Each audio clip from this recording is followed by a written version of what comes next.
Nos quedamos viendo la cuadridimensión de Dios, recordará usted, ¿verdad?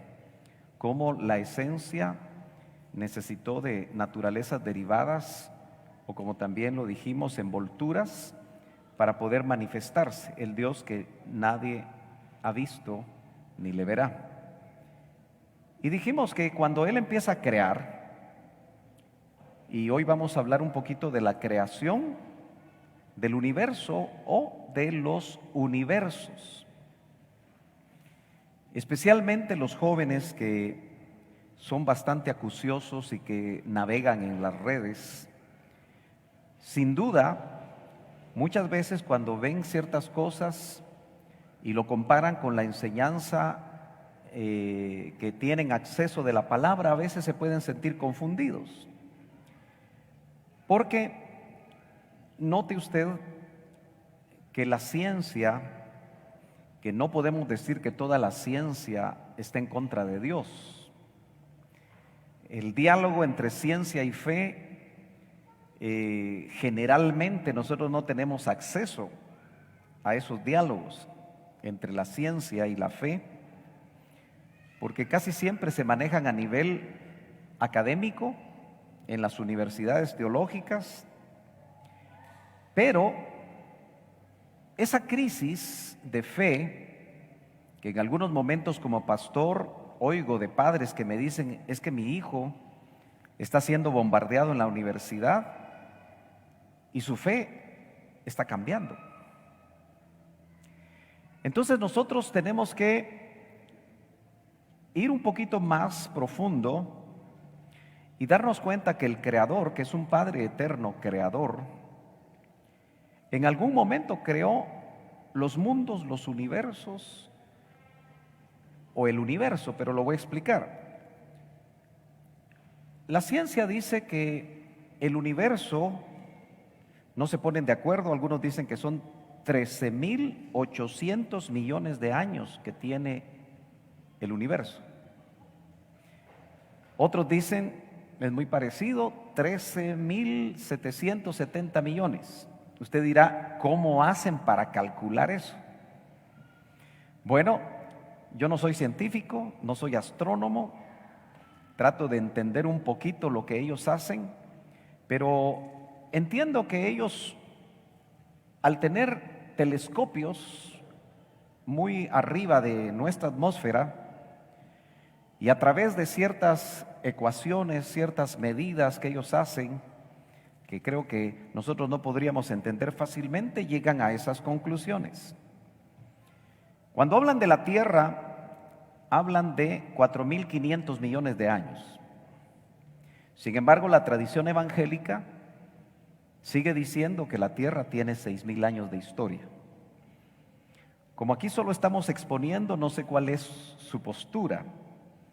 No sé si usted cree en una Tierra joven de 6.000 años, que es difícil de sostener eso, especialmente cuando hay muchas evidencias que hablan lo contrario. Como estas enseñanzas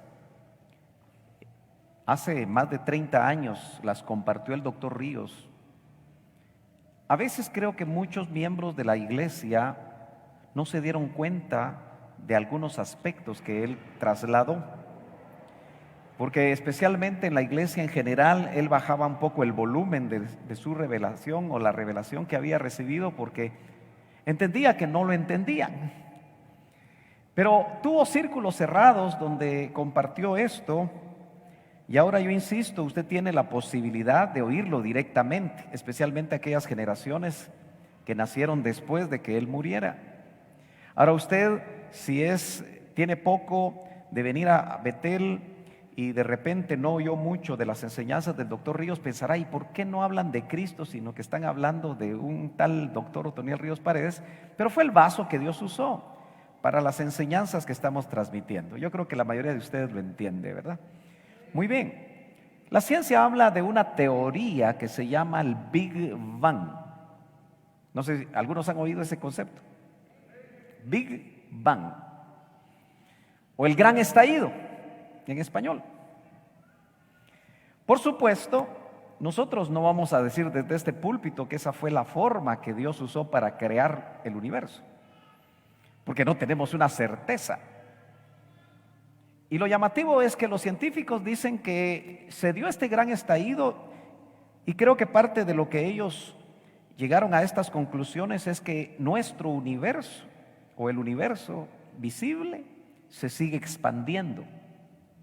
Ellos tienen formas de medir y se dan cuenta que las galaxias no son estáticas, las distancias entre una galaxia y otra, sino que se está ampliando cada vez más la distancia entre galaxias. Por ahí existe una explicación, probablemente una teoría también, que una de las galaxias más cercanas a la nuestra, que yo no sé si usted sabe cómo se llama nuestra galaxia. No sabe cómo se llama nuestra galaxia, ¿sí? Vía Láctea. Pero la más cercana se llama Andrómeda.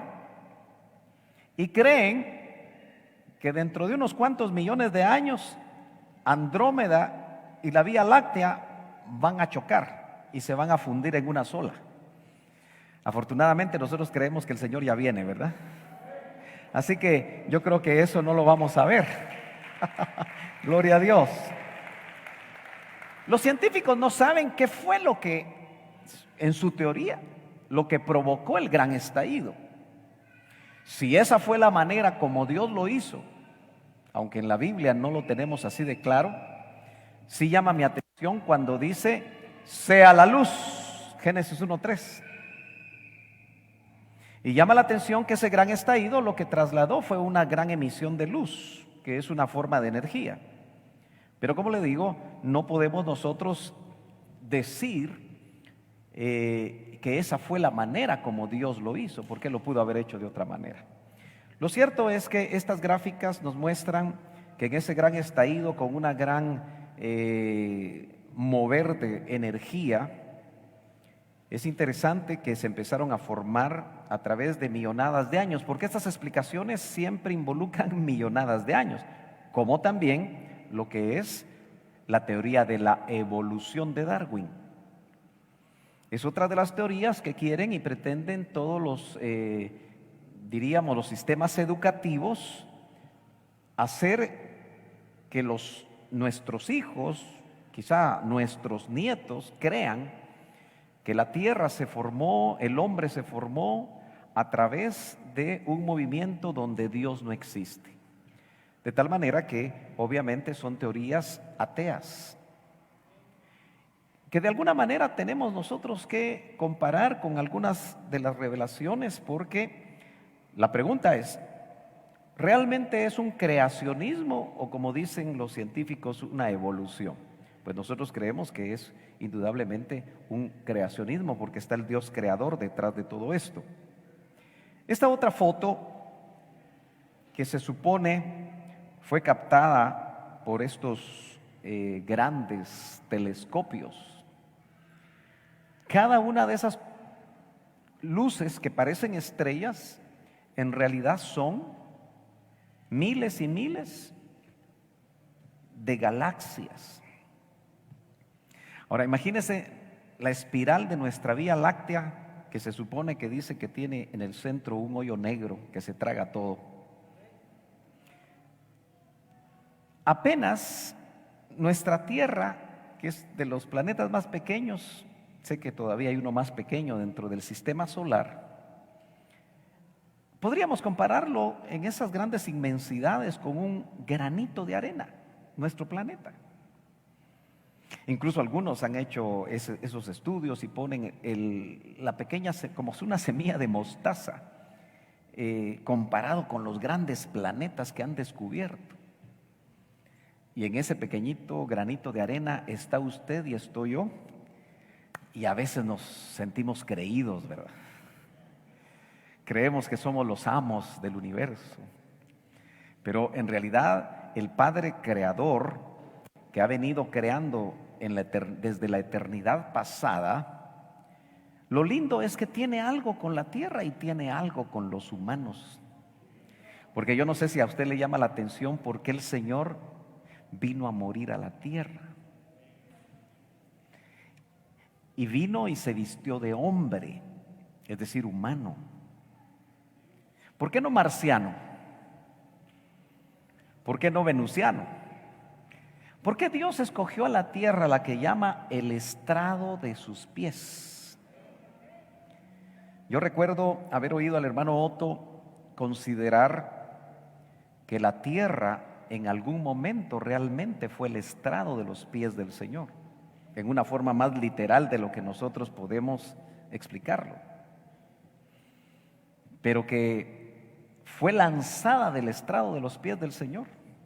Y yo sé que todo eso necesita explicación y no es fácil de poderla trasladar, porque siempre hay lagunas en la revelación, que quisiéramos llenarlas todas, pero que la tierra, por juicio, fue puesta en cuarentena. Imagínense. Bueno, es algo que yo le oí a él. No sé si la tierra fue puesta en cuarentena porque de alguna manera Luz Bella, que quiso hacer una rebelión, ¿verdad? ¿Ha leído usted eso? ¿Cuántos están familiarizados con Isaías 14 y Ezequiel 28? Bueno, aunque muchos teólogos hoy en día tratan de probar que el querubín de Ezequiel 28 no es Satanás, y una de las cosas que me llama la atención a mí es que hacen alusión a que Tertuliano, uno de los llamados padres de la iglesia, que vivió no muy lejos del siglo II, me parece, y otro personaje también muy cercano a Juan, o por lo menos que vivió apenas unos 50 años o 60 años después de Juan, precisamente ellos interpretaron Ezequiel 28 como que ese querubín se estaba refiriendo a Luz Bella. Pero él toma esa enseñanza para decir que solamente fue la enseñanza de estos padres de la iglesia y que no es válida. Siempre vamos a encontrar mucha gente que va a adversar la revelación. Por eso yo le suplico a usted que usted lea la palabra, estúdiela. Mire, hermano amado, yo no solo puedo enseñarle y no darle también comentarios pastorales al respecto. ¿Por qué? Porque si usted no estudia a cabalidad y profundamente la palabra, como lo hace para sacar un título, ¿verdad que decimos que cuando se saca un título universitario uno se quema las pestañas? Y es cierto, muchas veces uno no duerme para poder prepararse para un examen. ¿Por qué dedicamos tanto tiempo para obtener títulos en la tierra que nos van a servir para vivir mejor en la tierra y tener ciertos conocimientos y ciertas preparaciones, si solo vamos a vivir tal vez 80 o 90 años, o tal vez, si nos va bien, 100 años en la tierra? Pero no nos preparamos ni profundizamos en la bendita palabra del Señor, suplicándole al Señor que, como vamos a ver, nos llene de conocimiento y de inteligencia espiritual para prepararnos para vivir la eternidad y obtener los galardones. Y usted sabe que ser novia es un galardón. ¿Por qué nosotros no nos preparamos para la eternidad? Claro, ya somos salvos, pero ¿no cree usted que hay mucho que todavía deberíamos dedicar tiempo y, por así decirlo, quemarnos las pestañas, pero que sea el Espíritu Santo el que nos amplíe la palabra? Dice amén. Muy bien. Vemos entonces a un Padre eterno creando en los espacios creativos que Él, en lo que hablamos de las retracciones de Dios, para que lo que Él cree sean creaciones que no sean Dios, sino que sean creaciones que Él de alguna manera va a dirigir.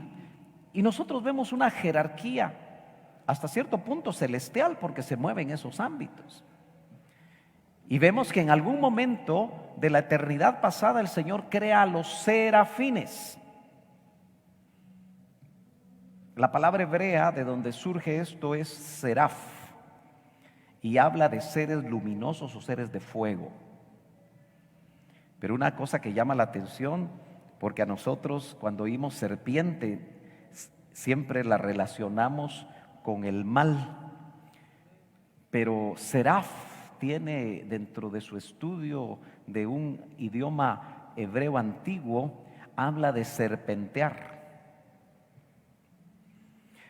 Es de ahí que el hermano Otto consideraba que el ser que engañó a Eva, que se le llama serpiente, ¿verdad?, alguna vez fue un seraf, un ser de luz. Y es que, hermanos amados, nosotros con un evangelio que no se circunscribe a enseñanzas enlatadas de las denominaciones, porque yo pasé por una denominación.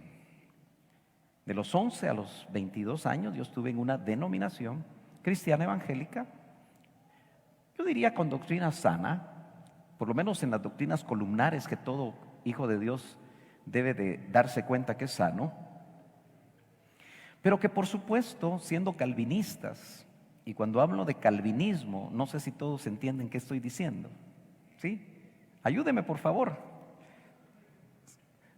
O me estoy refiriendo a una persona que es calva. No, estoy hablando de uno de los reformadores de la iglesia. Qué interesante sería hablar de historia de la iglesia alguna vez, pero si en la mañana se me estaban durmiendo, si hablo de historia de la iglesia, van a roncar. Pero quien no conoce la historia de la iglesia puede volver a cometer los mismos errores que se cometieron en el desarrollo de la iglesia que lleva 2000 años. Y todos también deberíamos por lo menos tener en nuestra biblioteca un libro de la historia de la iglesia para tener una idea de cómo se desarrollaron ciertas cosas. ¿No cree usted? Entonces, esos serafines, seres de luz, se presentan en la Biblia como seres de 6 alas. ¿Lo ha leído? También hay seres de 4 alas. Hay cierta discrepancia entre Apocalipsis y Ezequiel, porque en Apocalipsis aquellos seres llamados seres vivientes, ¿se acuerdan?, aparecen de 4 alas y se les llama querubines. Pero en Ezequiel hay otros querubines de 6 alas. Sin embargo, vamos a quedarnos, porque no es hacer un estudio ahorita detallado de los serafines, porque no tendríamos tiempo de avanzar, sino que Dios crea los serafines, pero estos están, según Isaías, en su presencia. ¿Se acuerda? Es interesante, hermano, poderse dar cuenta que estos seres de luz, dice que se cubren con 2 alas, el rostro, con 2 alas vuelan. Tratemos de imaginarnos eso, ¿verdad? Hay muchos dibujos al respecto, pero nadie los ha visto. Y con las últimas 2 alas se cubren los pies. ¿Por qué se tendrán que cubrir los pies? Llama la atención que en los terrenos más santos, note usted que a Moisés le dijeron: quítate las sandalias de tus pies, porque estás en terreno, una versión dice, más santo.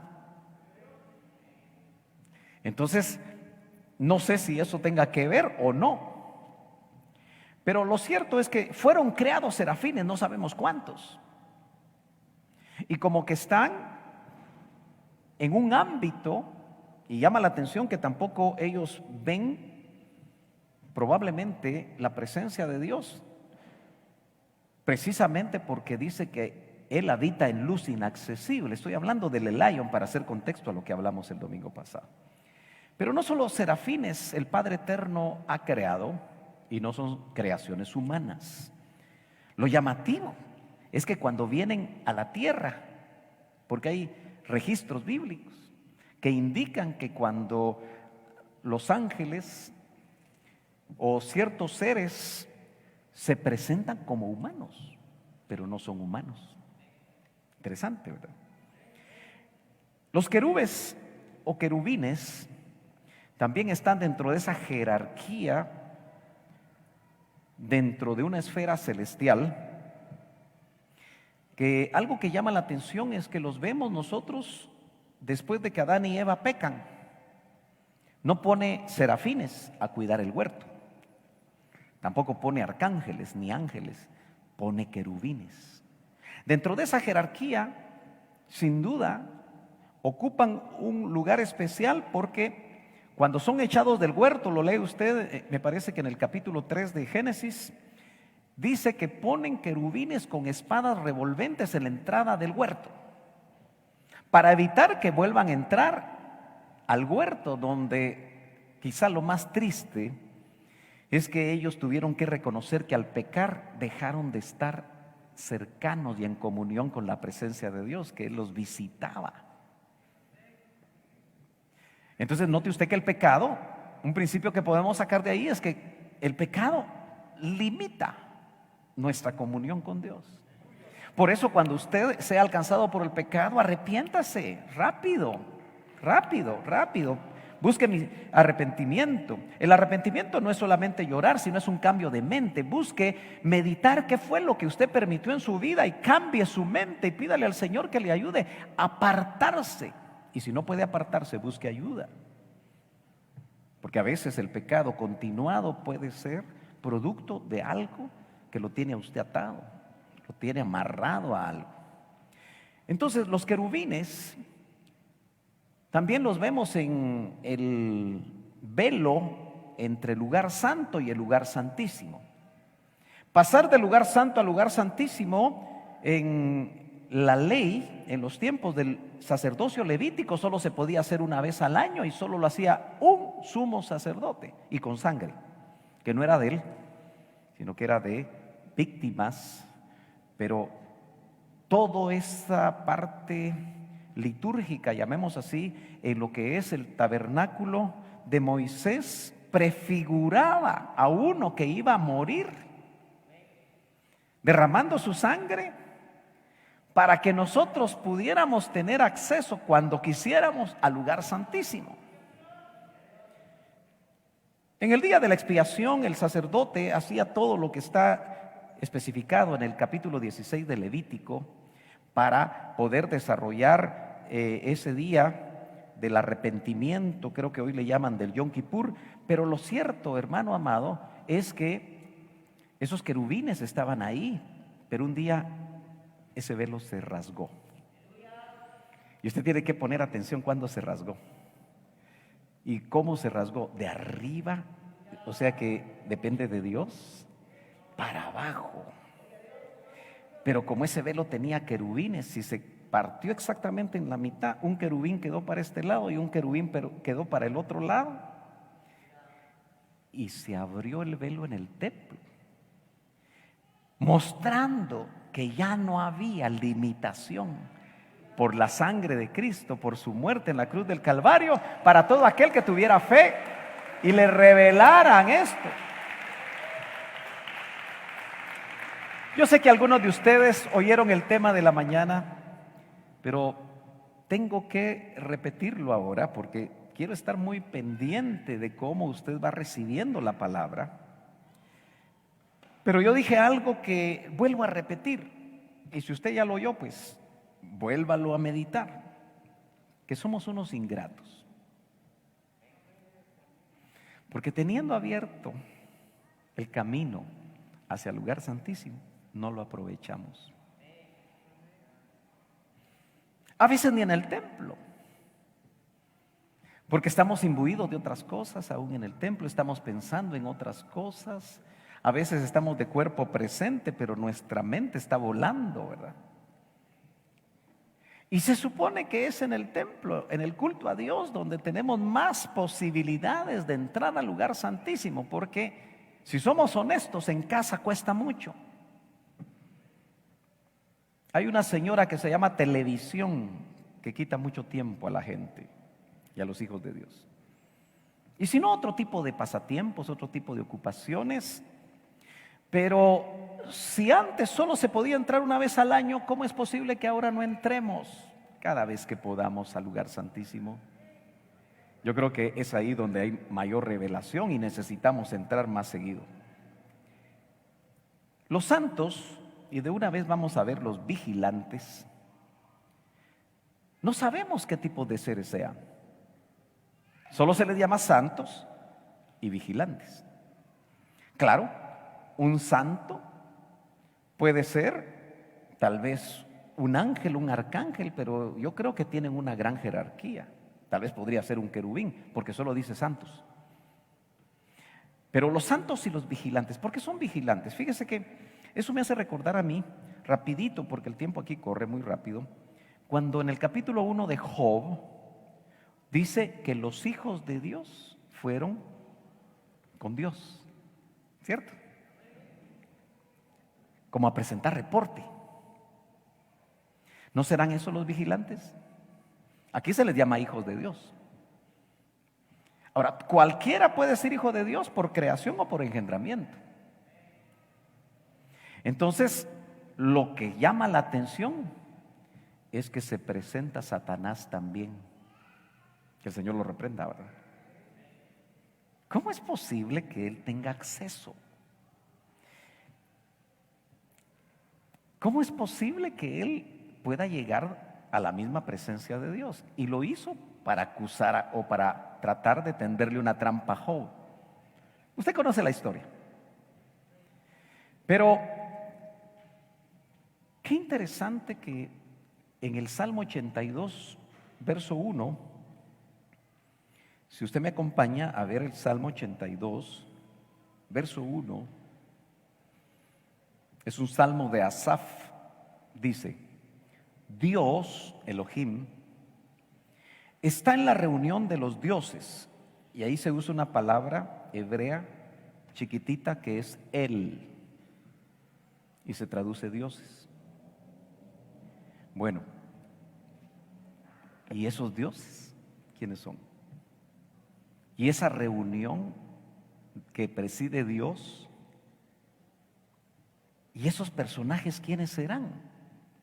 No lo vamos a definir porque no es el tema que estamos abordando, porque apenas estamos viendo la creación de los santos y vigilantes, pero se nota, como lo vemos también en Job, que hay reuniones, hay cortes celestiales. Ahora, por supuesto, estos dioses son dioses con D minúscula.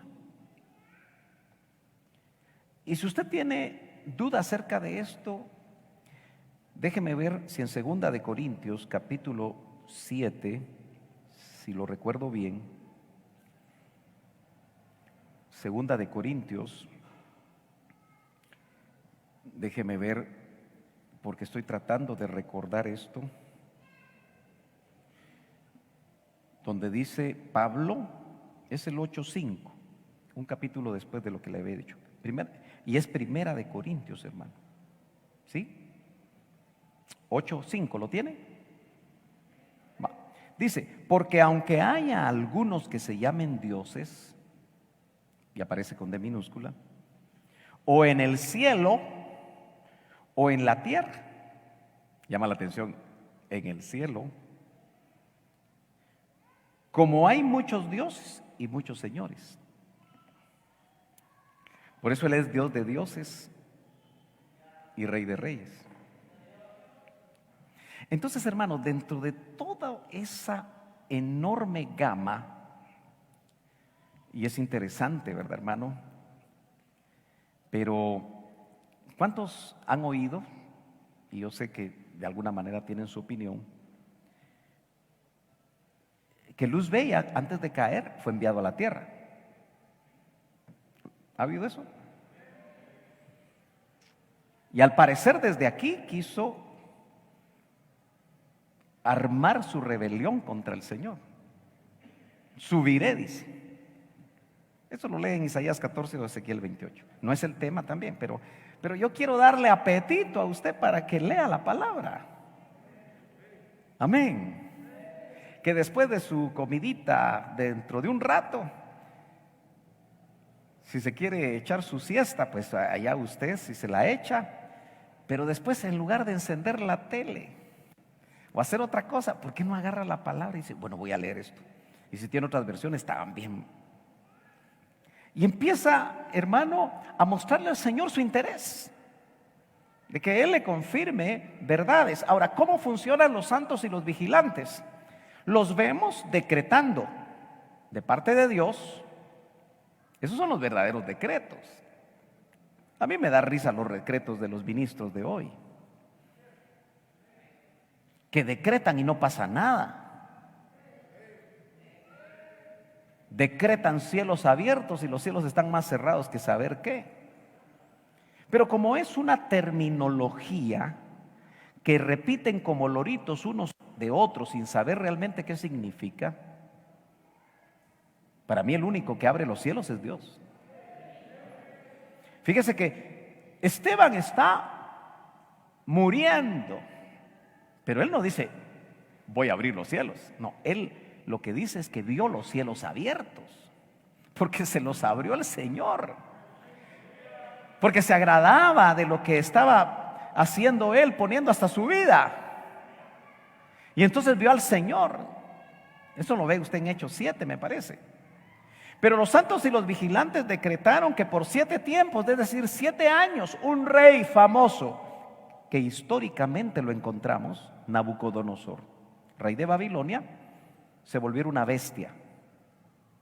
Y es impresionante cómo no nos detenemos a veces a pensar nosotros cómo un hombre fue transformado en una bestia por decreto de los santos y de los vigilantes. Y obviamente dentro de esa jerarquía, ese decreto venía de Dios, pero se echaba a andar a través de esas jerarquías. Por eso, hermano, yo creo que si el gobierno celestial es piramidal, el gobierno de la iglesia también es piramidal. Por eso tiene una cabeza, no 2 ni 3. Y la cabeza es Jesucristo. Muchos han querido en estos tiempos de modernismo botar en la iglesia el gobierno piramidal y poner un gobierno múltiple, un gobierno plano. Eso no es bíblico, según lo que yo veo en la Biblia. Y los que lo han querido hacer es pura pantomima, porque al final siempre es uno el que manda. Pero no nos metamos a eso. Luego vienen los arcángeles y luego los ángeles. Me da la impresión que los arcángeles tienen bajo su cuidado, como un ejército bien ordenado, a muchos ángeles para poderlos dirigir según el plan de Dios. Hay un gobierno central en el cielo, hermanos. Yo recuerdo que alguien, al morir el hermano Otto, se le ocurrió a usted citarme a un desayuno y decirme, hermano Sergio, ¿quieres tú ser parte del gobierno múltiple de esta iglesia? Y le dije no, porque eso no es bíblico. Por poco no me dan desayuno. Pero hermano, nosotros tenemos que ser bíblicos en todo. ¿Me entiende? Y bueno, echaron a andar su gobierno múltiple y no les funcionó de nada. Le pongo estos ejemplos porque los he visto, he sido testigo. Cuando pastoreaba una iglesia grande, recuerdo que como que les agarró la misma onda y me dijeron que querían poner 3 pastores al mismo nivel en la iglesia. Yo les dije, me opongo porque no es bíblico. Si ustedes quieren, les entrego la iglesia. Yo no soy dueño de ella, pero eso no es bíblico. ¿Me está entendiendo, hermano? Es cierto que Dios se manifiesta en 3 personas, pero ellos tienen orden. Esas manifestaciones de Dios tienen orden. No el Hijo en la tierra estaba diciendo, mi Padre y yo somos uno somos. Pero después dice, ya en jerarquía, dice, de funcionamiento, dice, mi Padre es mayor que yo. Entonces hay jerarquías.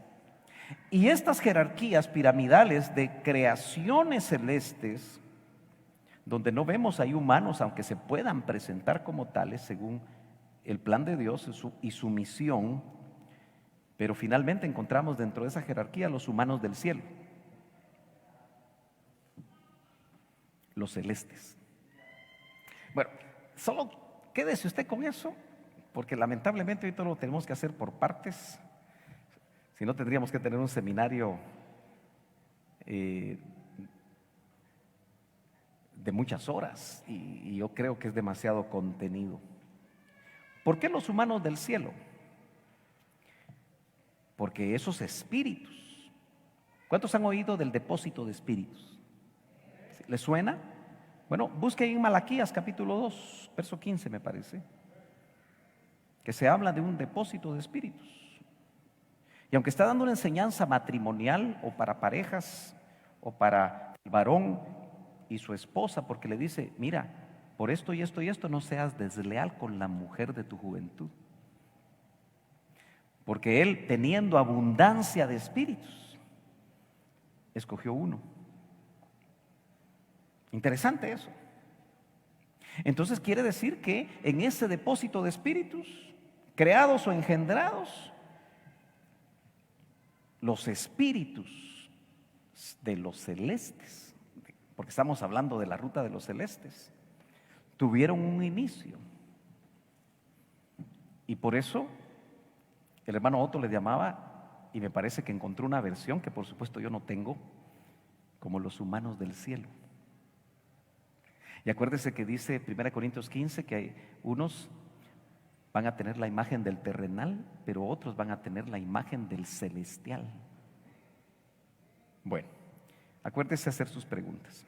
Colosenses capítulo 1 y verso 9 dice, por esta razón, también nosotros, desde el día que lo supimos, no hemos cesado de orar por vosotros, oraciones ministeriales, y de rogar que seáis llenos del conocimiento de su voluntad en toda sabiduría y comprensión espiritual. ¿Cuántos necesitamos comprensión espiritual? Levanten su mano.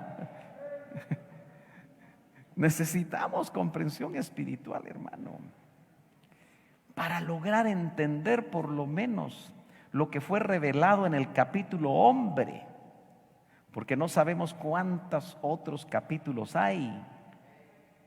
Pero para nosotros la revelación que está en la palabra del Señor es importante entenderla.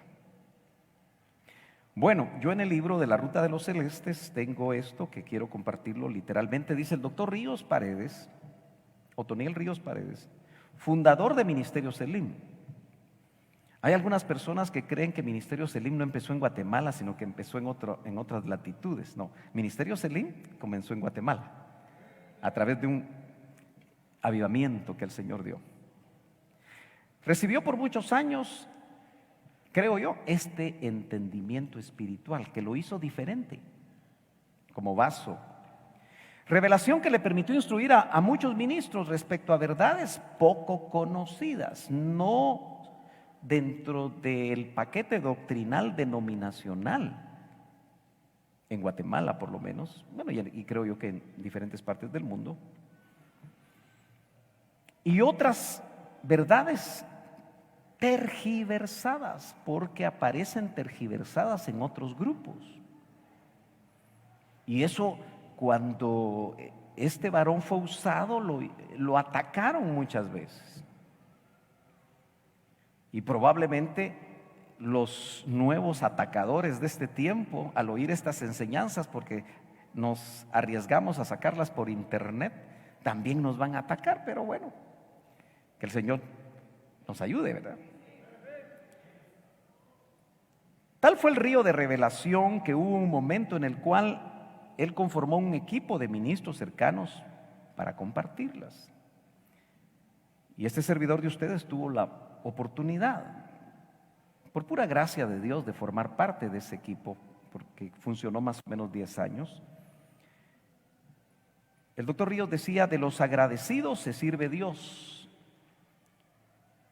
de los resentidos se sirve el diablo. Y lamentablemente muchos ministros resentidos se fue del IN y tergiversó muchas cosas. Yo cuando oigo ciertos personajes decir ciertas cosas acerca del doctor Ríos, yo me pregunto, ¿por qué no se animaron a decírselo cuando estaba vivo y tenía oportunidad de explicarles? Amén. Así que tengamos cuidado con los resentidos, ¿verdad? Muy bien.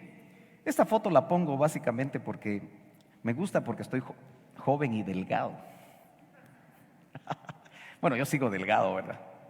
Pero aunque usted no lo crea, ahí tenía 50 libras menos. Así que ahí sí estaba delgado.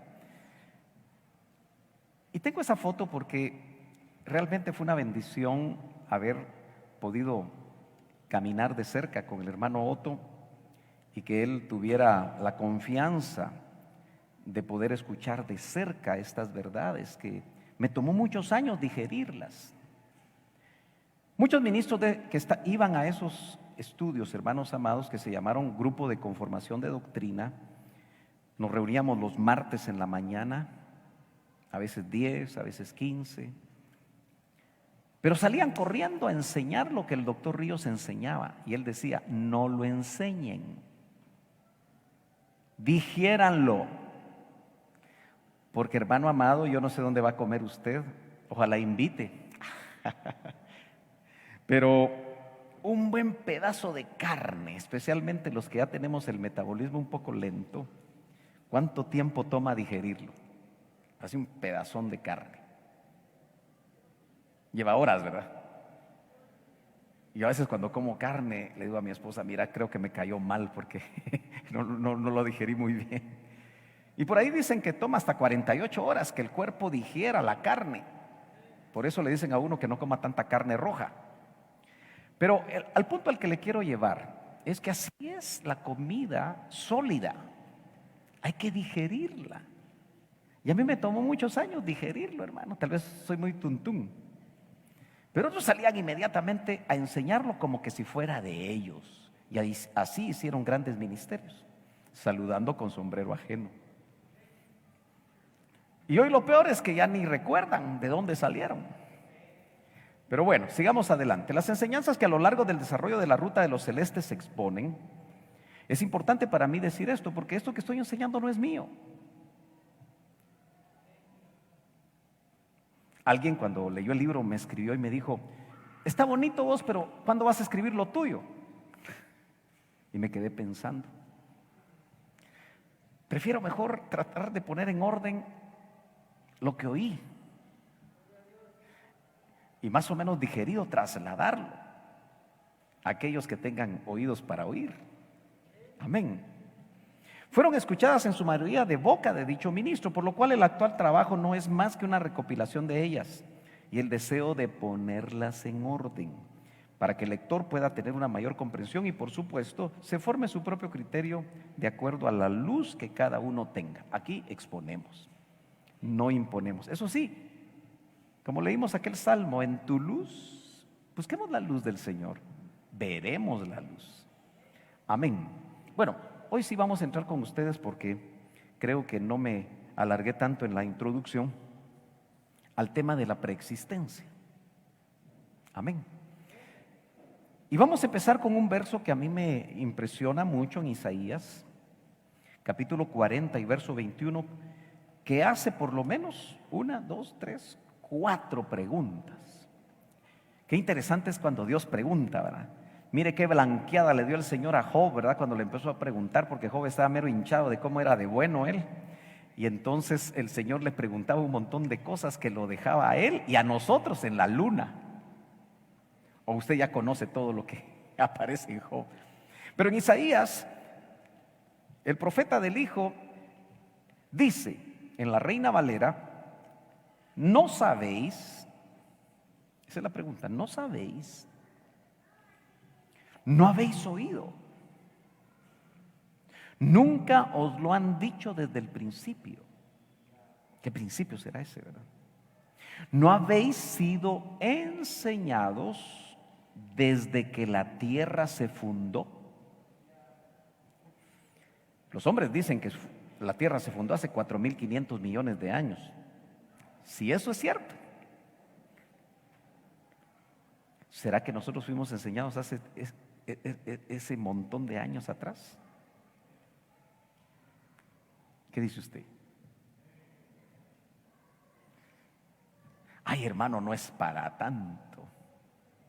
Bueno, mire, hermano, los espíritus tienen una característica que una vez fueron creados o engendrados, al parecer no tienen forma de ser destruidos. Porque hasta el espíritu del pecador, cuando va al lago de fuego, ¿o no va a ir al lago de fuego? Bueno, hay un pasaje interesante en Mateo 10:28, ¿quiere que lo leamos? ¿Está conmigo? Están atentos los hermanos que están ahí en el Facebook, que los invitamos a venir, pero sé que algunos están con gripe y mejor los invitamos a quedarse en casa, ¿verdad? Para que les pase la gripe, no hacer que sea otra cosa, dicen los hermanos. ¿Ya tiene ahí Mateo 10:28? Bueno, déjeme ir ahí. Dice, y no temáis a los que matan el cuerpo, mas el alma no pueden matar. Esos son los hombres, ¿verdad? Lo más que pueden matar es nuestro cuerpo. Temed pues a aquel, está hablando de Dios, que puede destruir el alma y el cuerpo. ¿En dónde? ¿Cómo dice su versión? Los que no traen Biblia, que traigan. ¿Cómo dice? En el infierno. Entonces en ese lugar intermedio llamado infierno, porque el lugar de estancia final para el pecador va a ser el lago de fuego. Matan alma y cuerpo. ¿Y el espíritu? ¿Por qué no lo mencionan?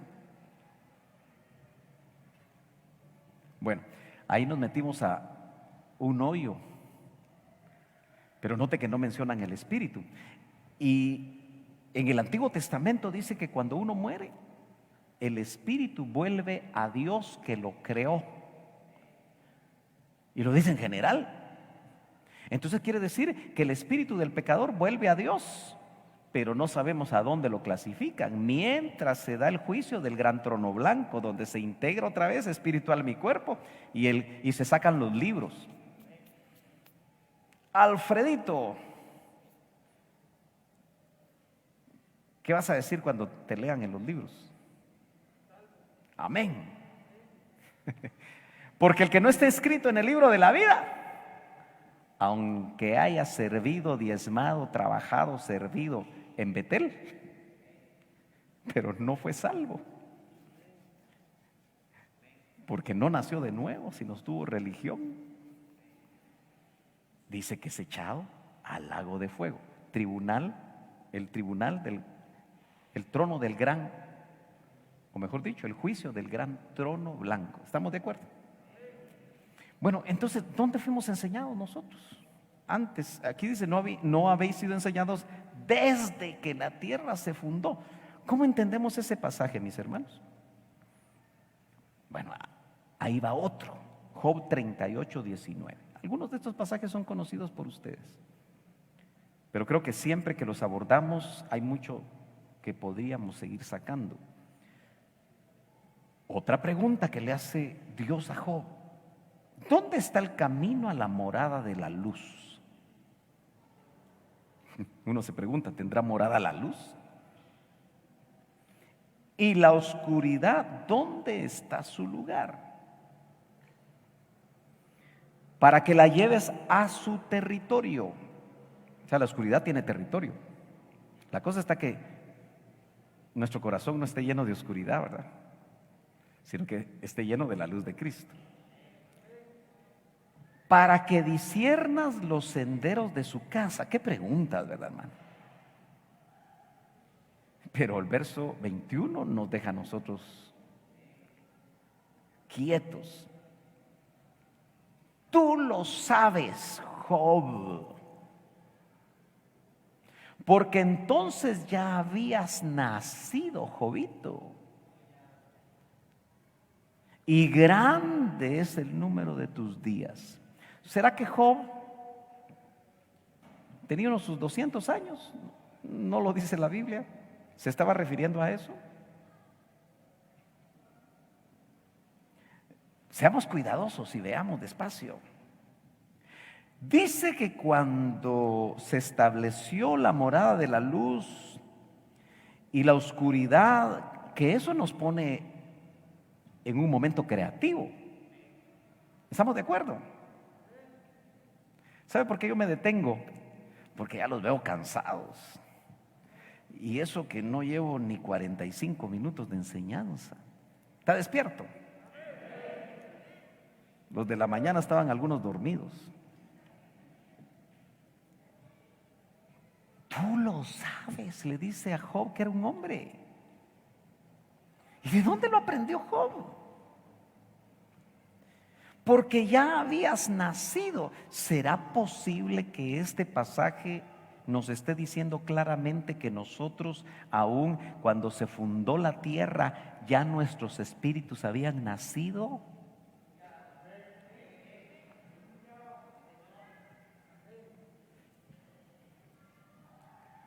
¿Cómo podemos explicar esta asombrosa aseveración del Creador?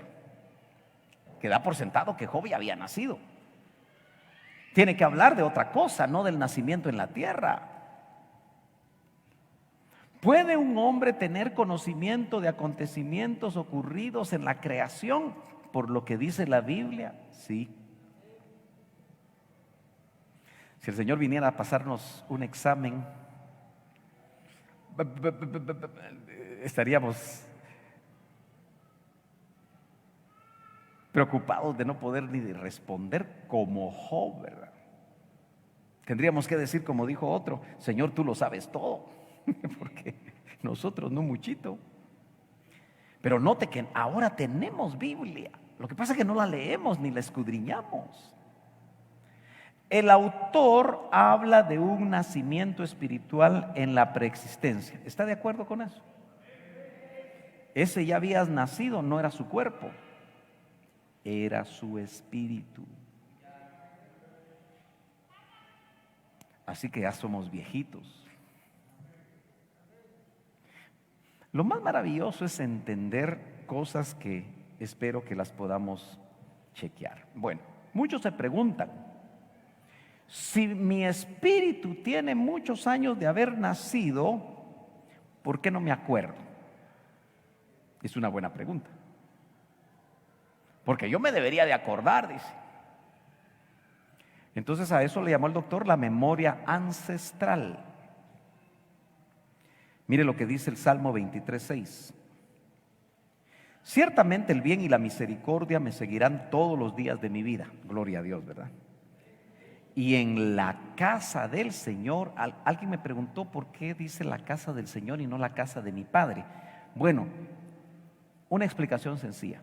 Cada vez que en el Antiguo Testamento, las versiones como las Américas, que es una versión nueva, y ya están listos los hermanos, denme 5 minutos para finalizar, porque vamos a impartir cena del Señor.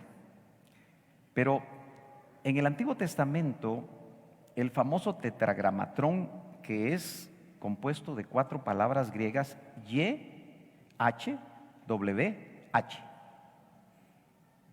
no se puede pronunciar, son consonantes. Entonces,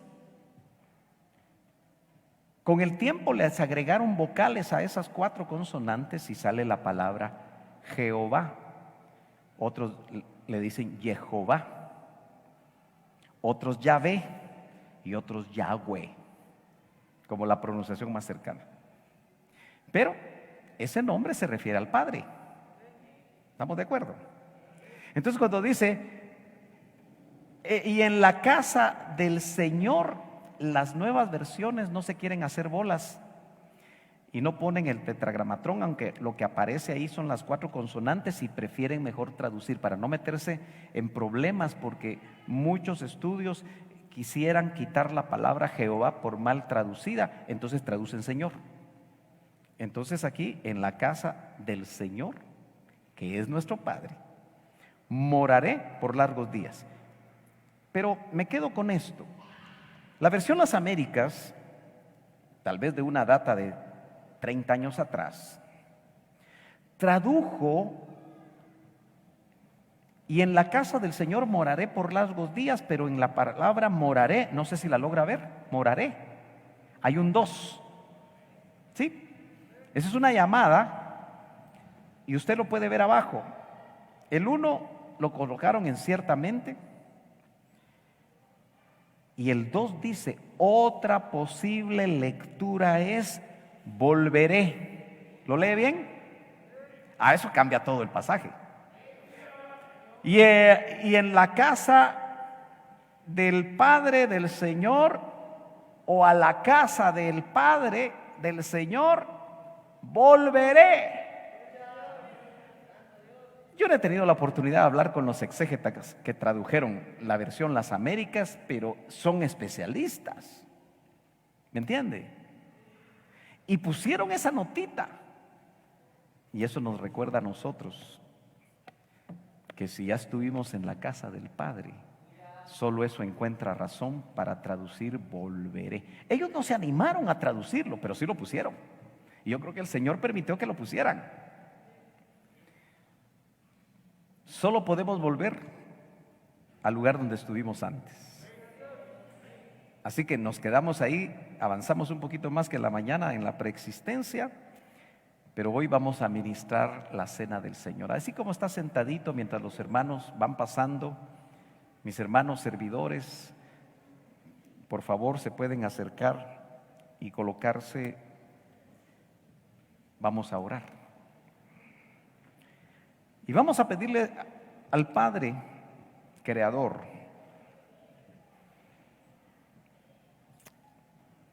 el que en algún momento engendró nuestros espíritus,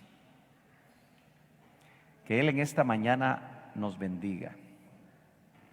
Usted no ponga atención al momento en el que los hermanos van a colocarse en su lugar, sino usted busque la presencia del Señor en este momento. Y yo no sé si usted se une conmigo para darle gracias al Creador de todos los universos, al Creador de nuestros espíritus, al Creador que por medio del Hijo, como dice Hebreos, por medio del Hijo fueron creados los aiones, los universos. La majestuosidad del Dios en el que creemos, el único que se manifiesta en 3 personas y que ha creado eternamente y creó la tierra y nos creó a nosotros, nos debe llenar de gratitud saber quién es nuestro Padre. Y como lo vamos a recordar al ministrar la cena del Señor, el Padre le preparó cuerpo al Hijo y el Hijo estuvo dispuesto a venir a la tierra para cumplir el plan de redención, aunque tuviera que morir, y en una muerte difícil como es la muerte en la cruz. Su sangre se derramó. Y hoy la palabra nos dice que su carne es verdadera comida, su sangre es verdadera bebida, y su sacrificio perfecto nos acercó a la comunión. El que oyó y aprendió del Padre viene a mí, dijo el Hijo en la tierra. Y nosotros tenemos testimonio de haber venido al Hijo por revelación. Y por eso en esta tarde ya, Señor, oramos por estos elementos, el pan y el vino, que responden a una enseñanza apostólica trasladada a la iglesia.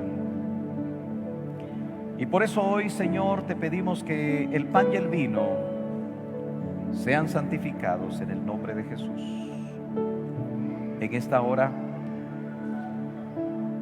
y que tú, Señor, ministres por medio de estos elementos la bendición que tú nos quieres trasladar. Hermanos amados, pasen a repartir los elementos, por favor.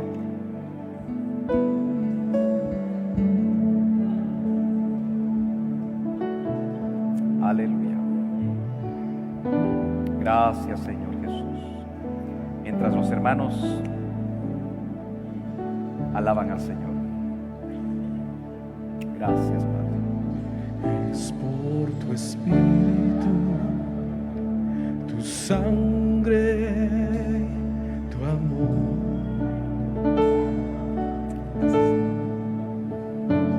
Por tu misericordia. Aleluya. Gracias, Señor Jesús. Y tu bondad. Es por tu espíritu, tu sangre y tu amor.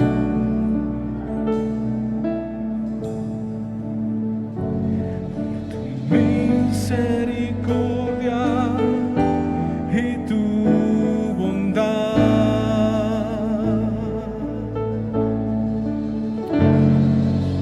Haz de mí lo que tengas que hacer.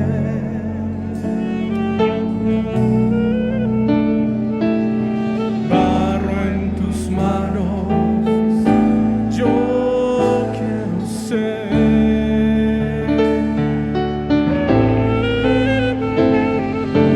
Traigo a ti mi corazón.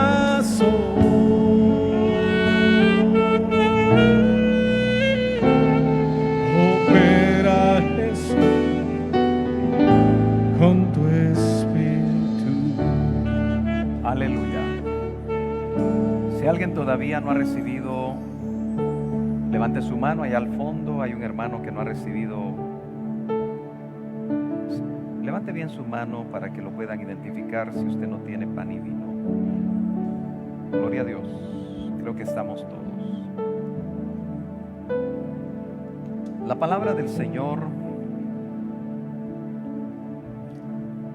nos recuerda que el apóstol Pablo no estuvo presente cuando el Señor instituyó lo que llamamos la cena del Señor. Pero Él nos indica en 1 Corintios 11:23 que Él lo recibió directamente del Señor. Y como perito arquitecto de la iglesia lo trasladó para que esto desde esos tiempos se desarrollara en medio de la iglesia de Cristo. Por eso dice su palabra: porque yo recibí del Señor, ahí está claro, lo mismo que os he enseñado.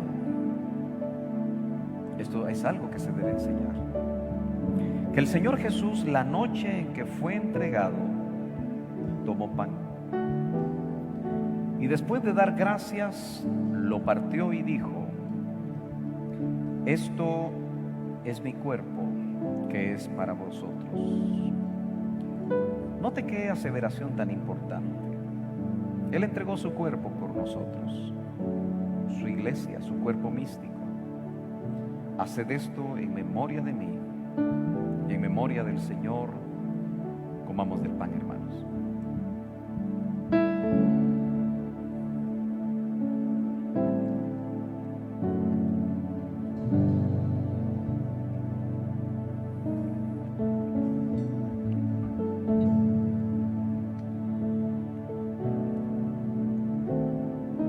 Gracias, Señor Jesús, porque entregaste tu cuerpo como cordero para el sacrificio perfecto que no iba a ser rechazado. De manera, dice, o de la misma manera tomó también la copa después de haber cenado, diciendo: esta copa es el nuevo pacto en mi sangre. Por eso el vino representa la sangre del Señor, sangre derramada para sellar un pacto, el mejor pacto. Usted y yo tenemos el mejor pacto. Haced esto cuantas veces la bebáis en memoria de mí. Porque todas las veces que comáis este pan y bebáis esta copa, la muerte del Señor proclamáis hasta que Él venga.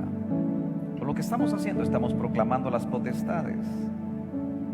Y a todo aquel que alcance a ver esto, la muerte del Señor para salvación. Bebamos de la copa, hermanos amados. Gracias, Señor Jesús.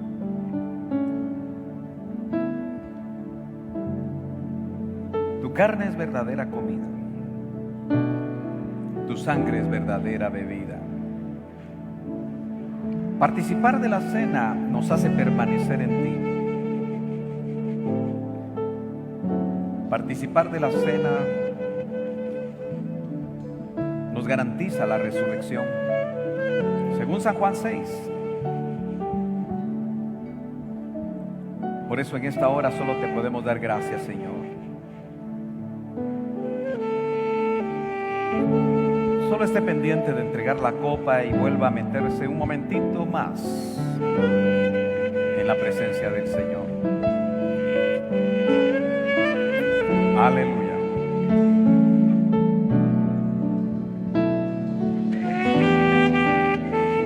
Gracias, Cristo amado. ¿Por qué no cantamos? Gracias, Señor Jesús, por amarme así. Gracias, Señor Jesús, dígaselo, por cuidar de mí. Gracias, Señor Jesús, por la vida que me da.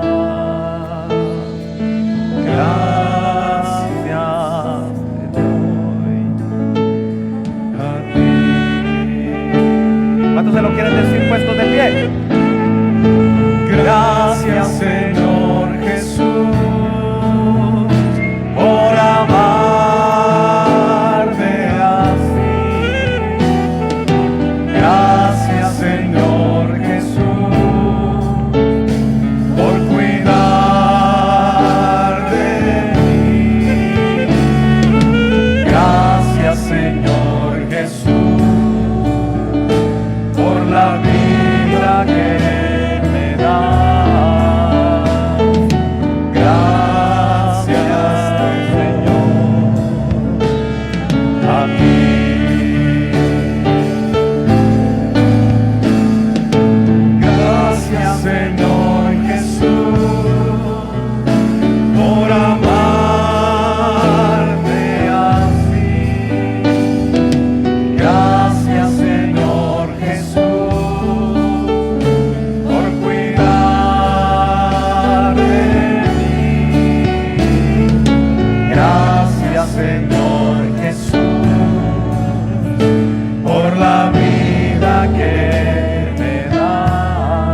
llévanos con paz y con tu bendición, Señor. Guárdanos de todo mal. Que sepamos escoger qué es lo que vamos a hacer al salir de aquí. Y que lo que hagamos te agrade. Y donde pongamos nuestra mente, Señor, al salir de aquí, también te agrade. Que la bendición que llevamos, Señor, por dentro, se puede expresar por fuera con aquellos con los que nos relacionemos. En el nombre de Cristo Jesús. Amén y amén. Dios los bendiga a todos.